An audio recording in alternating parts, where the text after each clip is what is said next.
My name is Katie, and I'm a nurse. My husband Jack stays at home now. He used to work at a company, but he quit because he didn't get along with his new boss. When Jack told me he quit, I was mad because he didn't talk to me about it first. But then I tried to stay positive, thinking it might be better for him to leave the job before he got too unhappy. Even though Jack isn't earning money now, I have a stable job, and we live in a house my mother gave me before she passed away. So we don't have to pay rent, and we're managing fine. At first, I was worried and stressed about Jack not working. But since he's been doing a good job with the housework, I'm starting to get used to it and even enjoy it. One day, I came home from work and found my sister-in-law, Brittany, visiting. "Welcome home, honey," Jack said. "I hope you had a good day at work. Oh, I forgot to mention that Brittany was coming over. Sorry about that." I was a bit annoyed with Jack for not telling me in advance, but it was nice to see him so happy. "I understand. It's okay," I said. "But next time, please let me know ahead of time." Jack promised he would, and then he told Brittany it was time for her to leave. Brittany said, "I don't want to go yet. Since there's enough space here, I'd like to stay over tonight." I saw Jack looking worried, and he quickly said, "No, Brittany, it's too sudden. Please go home today." Brittany looked at me angrily and left.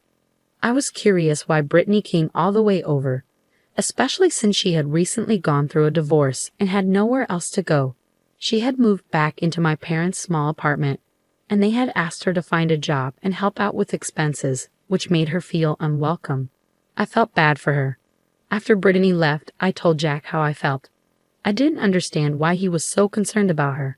Jack explained, "I'm sorry about today. I've been looking for a job without success.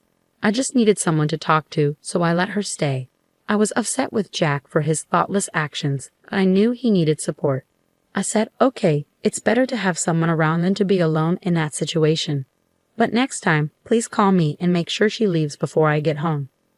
I wondered if I was being too lenient with Jack, but I made it clear that he needed to inform me ahead of time and didn't bring it up again. 2 days later, Jack texted me while I was at work. "Hey, hope your day is going well. Brittany wants to come over again. Is that okay with you? You're working until 9 p.m., right?" I was concerned about how long Brittany planned to stay. Even though Jack promised she would leave before 9 p.m., I replied, "Fine, but make sure she leaves as soon as possible." I really didn't want Brittany to come over, but seeing Jack happy about it made me willing to let him enjoy his time with his sister. It was a super busy day at work, and I completely forgot Brittany was coming. When I got home, Brittany was still there. "Why are you still here?" I asked. Jack saw I was upset and panicked. "I'm so sorry," he said. "I've been talking to Brittany for a long time and didn't realize the time. She'll leave now." Brittany, looking annoyed, said, "Yes, I'm going home now." She packed her things and left with a sigh. I didn't like her attitude, so I said, "What's her problem?" "It's not her house. Doesn't she have any manners?" Jack replied, "You're being too harsh. Brittany came all this way just to listen to me." I thought they could have met somewhere else, but I was too tired to argue. I said, "You're right, sorry. I'm just exhausted today, so I'm going to get some rest." I could tell Jack wanted to say more, but I was too tired and went to bed. The next day, on my day off, Jack brought up what happened. "I'm sorry about yesterday," he said. "I realized I should have been more considerate of you and Brittany." Since I hadn't had much time to talk with Jack lately and saw how much he wanted us to get along with Brittany, I said, "I understand now. I've been so busy that I haven't made time for us. I did say too much yesterday. I'm sorry." Jack was relieved we talked it out. He said, "Okay, I'm making your favorite dish, meatball pasta. It'll be ready soon." After Jack started cooking, his phone rang. "Who's calling?" I asked. Jack said, "It's Brittany. I'm not sure why she's calling." I had a bad feeling and didn't want him to answer, but I suggested it might be important. Jack checked with me before picking up the phone. I couldn't hear Brittany's side of the conversation, but it ended quickly. I asked Jack, "What did Brittany want?" He replied, "She said she has something to tell me, so she's coming over now." I didn't understand why I had to deal with her on my day off and felt irritated, but since she was already on her way, I couldn't do much about it. Jack said, "I'll make pasta for Brittany too," and started cooking happily. He didn't realize I was upset, and I didn't understand why he didn't just say no to her visit. I decided this was a good time to address the issue with her directly. After about 10 minutes, the doorbell rang. I was surprised to see Brittany standing there with a large piece of luggage, given how far she was staying. I had a bad feeling but let her in. Jack was still cooking, so I asked Brittany, "What's going on?" Brittany, looking like she had been crying, said, "I got kicked out of my parents' place. They said I have no right to stay there because I'm not working. Aren't they terrible parents?" My bad feelings grew stronger as I listened. Jack responded, "That's awful. Families should help each other. They're terrible." I was irritated by Jack's reaction but kept quiet since it wasn't directly my issue. Brittany then said, "I have nowhere else to go, so I want to live here." I really didn't want Brittany to stay with us and tried to refuse, but before I could say anything, Jack said, "Well, there's no other option but for you to stay with us. Luckily, we have a spare room, so you can stay from today." I glared at Jack. "What's with that expression?" he asked. "Brittany needs help." I couldn't hold it in anymore and said, "What are you doing? Don't make decisions like this on your own." "Jack, you're not working, and neither is Brittany. I can't support both of you on my salary alone." Just then, something hit me on the head, and I was shocked. Brittany then said, "Jack, don't throw an egg at her." She was laughing hysterically, and when I touched my hair, I found eggshells. "It's your fault, Mary." "Be nicer to Brittany. If you're going to be rude, we're getting a divorce. And if we get divorced, you'll have to leave this house." Jack looked at me with a smirk, and Brittany watched me with satisfaction.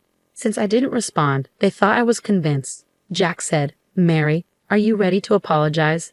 If you are, go take a shower, and then we can eat the meatball pasta I made and discuss how we're all going to live together." Jack happily went back to cooking, while Brittany relaxed on the couch, snickering and watching TV. I had a lot to say to both of them, but for now, I grabbed Brittany's luggage and threw it off the balcony. They were shocked and yelled, "What are you doing? Are you out of your mind?" Jack panicked and told me to go get the stuff I had thrown out. But I replied, "Why should I? This is my house. I won't let you do anything more," I said firmly. Jack argued, "What are you talking about? This is our house. As husband and wife, it's my house too, and I'm letting my sister stay here." I just scoffed and laughed.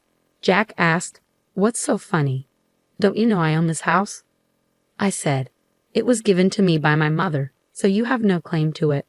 Jack and Brittany looked shocked. "Really? Oh no, that can't be right," they said. "Even if that's true, since we're married, it doesn't really matter." They started mumbling, so I said, "This house is mine. If you want to live with your sister so badly, why don't you rent a place for both of you? Also, why should I support people who aren't working? Jack, you worked hard until you quit, so I didn't say anything, but now you're not even doing housework. Honestly, I'd rather live alone."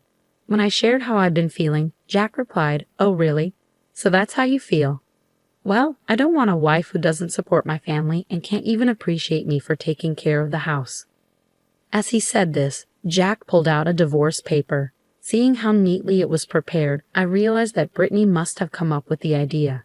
"I've already filled out my part," Jack said. "All you need to do is sign it. I'll give you some time to think. Just contact me when you want to apologize." After that, they both left. I quickly took a shower, signed the divorce papers, and went to submit them.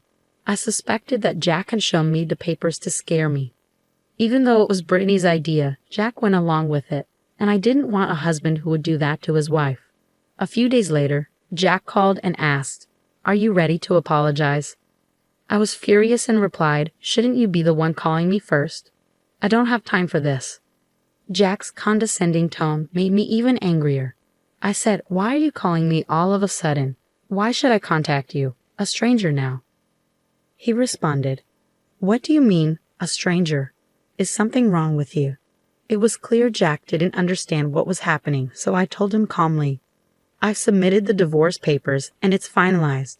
We're strangers now. Also, I sold the house. So even if you want to come back, it won't matter. I've quit my job and am starting fresh somewhere else. I've sent all your things to your parents and they should be arriving soon. I'm a bit worried though since their place is small. Will everything fit?" Jack sounded confused and started arguing with someone on his end of the phone. "Anyway, you were the one who suggested getting a divorce, right? I have nothing more to say to you. Since I want nothing to do with you, I'm going to block you. Goodbye." My ex-husband was shouting on the phone, but I didn't care. I hung up and blocked his number. A few months later, I was in the area where I used to live. While stopping by a supermarket, I saw someone who looked like Jack working there. It seemed he had made a mistake at work, and a much younger woman was scolding him. "How many times do I have to tell you? Don't make me repeat myself," she said, while other workers laughed. I felt a bit sorry for him, but he was just a stranger to me now. Maybe if Jack had handled his sister better, things might have turned out differently. Still, I'm glad I divorced him. I'm enjoying my life as a single person.